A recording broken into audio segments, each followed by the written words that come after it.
because it's going to be awesome. Cool. A huge game release is something that a publisher pumps lots of money into. This money doesn't only go into the development, but sometimes even more into marketing. In this video, we take a look at some of these AAA releases that bit off more than they could chew. Let's find out and have a look at 10 game releases that turned out to be a major flop commercially. Let's start the show. Yo, it's the Agents of Mayhem. Read a hard way, that's a franchise. No, it doesn't got the Legion. Volition are the creators of the Saints Row franchise, and Agents of Mayhem was supposed to be their next big thing. But the summer 2017 release didn't live up to the hype. Apparently, the game didn't even sell 100,000 copies in its first week. Sales were abysmal, and even the review scores didn't do that well. They're at war with your anus. Ha! That's funny! I don't mean to be a prude, but please, no jokes about Uranus. Agents of Mayhem just wasn't a very good game, even though it was made by one of the most creative studios out there.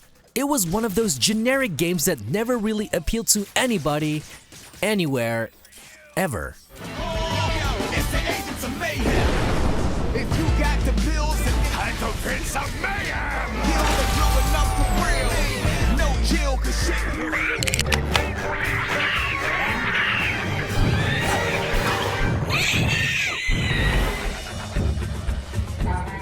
It's not an easy task to come up with a game that needs to live up to the expectations created by The Sims.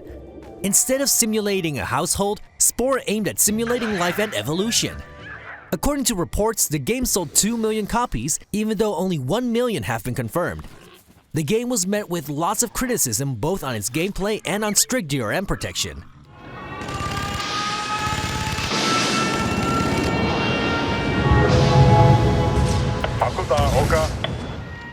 If the game actually sold 2 million copies, it's possible that it broke even.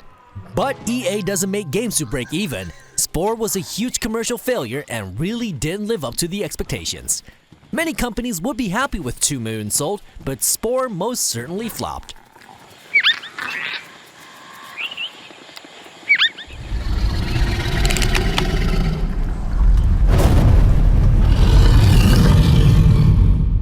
Fighting huge monsters together with a couple of friends sure sounds like a lot of fun. But apparently it doesn't appeal to gamers when those monsters are controlled by another gamer. Evolve launched with a major marketing campaign from 2K Games, and it was supposed to be the next big thing in online shooters. But the game didn't stay popular very long.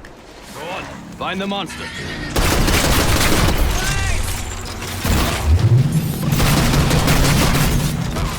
Releasing a bare-bone game with over $100 of DLC, lack of customization or story still resulted in 2.5 million copies sold.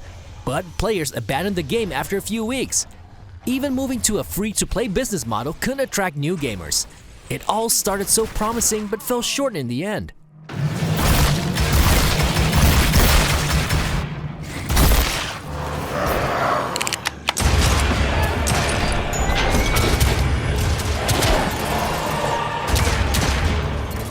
Whenever Sony releases an exclusive game for the PS4, there's always a lot of hype. The Order 1886 was set in an alternate reality of London in 1886. It had a lot of steampunk influences in its weapon design and the game world in general. The game was sold on its cinematic presentation, which might not be the best thing to do if you want to appeal to a gaming audience. What did you find? Essex M86, thermite rifle. They saw their first field action a few weeks ago. The Order 1886 never caught on. This PS4 exclusive sold less than 2 million copies and wasn't well received by critics and gamers alike. It's not very likely we'll see a sequel to this cinematic shooter.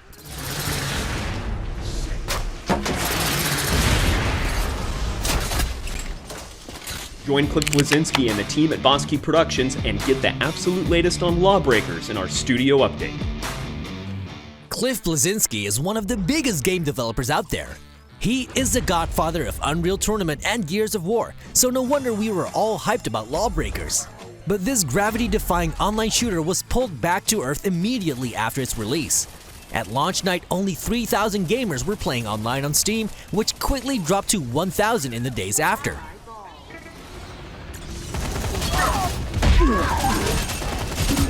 Your uplink is at 50%. LawBreakers launched less than a year ago and now only has just over 10 players playing per day. That's just enough to fill up a match. Your uplink is almost complete.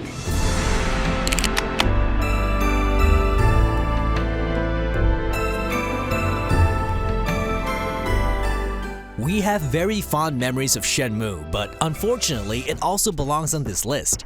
With a development budget of $80 million, Shenmue was the most expensive game of all time back in 1999. Its name is stuff of legends, but in the end only a few people actually played the game that introduced us to QuickTime events. That's it, your history! Come on, loser! Shenmue was a first-party game for the Sega Dreamcast, and this console didn't sell so well. Shenmue and the Dreamcast basically meant the end of Sega as a console producer. Sure, Shenmue was a great game, but a commercial disaster nonetheless. Gotcha!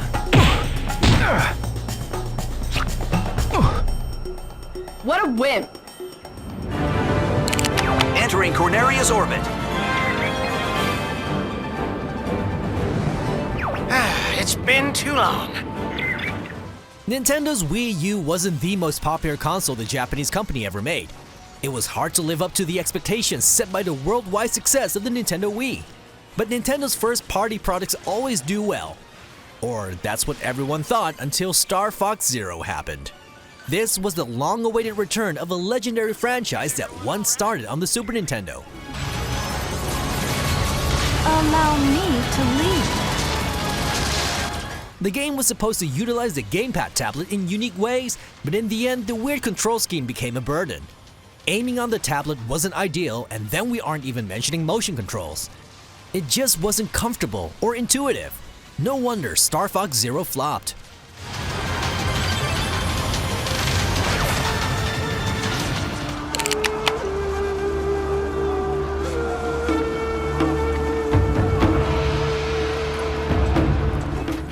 For Honor started off very promising, but within days, gamers lost interest. The Samurai vs. Vikings vs. Knights combat game just didn't do as well as Ubisoft had hoped. In its first month, the game sold over 1 million copies, but after that, the sales fell flat.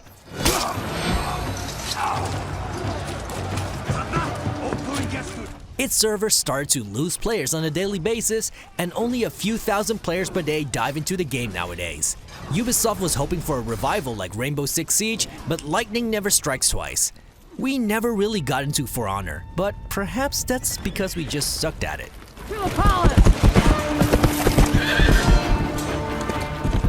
This thing is full of technology. It's got accelerometers, it's got infrared sensors here, it knows where your feet are, it knows where your hands are, you can come in and actually go for grabs. During the craze surrounding Rock Band, Guitar Hero, and all the Nintendo Wii peripherals, Activision was trying to make more money with plastic. They thought the Tony Hawk franchise would be a good match, but as it turns out, they basically sacrificed their once beloved franchise and it never recovered.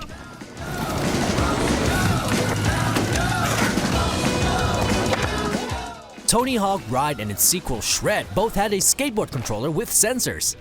It all looked fun on paper, but it was awful to play. With the improvements on Shred, Activision was hoping the public would finally get the concept, but just a few thousand copies of the game were sold in its first week. It's safe to say Activision lost millions on this and basically killed one of its most iconic franchises.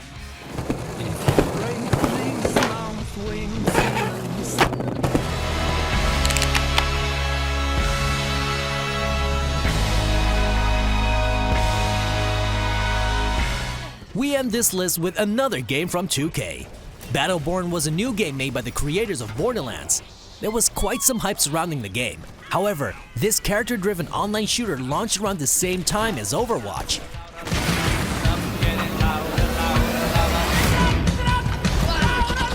Now, Overwatch sold millions, while Battleborn had less than 10,000 players at launch. This number never really increased. 2K Games made the game free to play, but the game still had difficulty finding an audience. Today, the number of players doesn't exceed the 2,000 mark.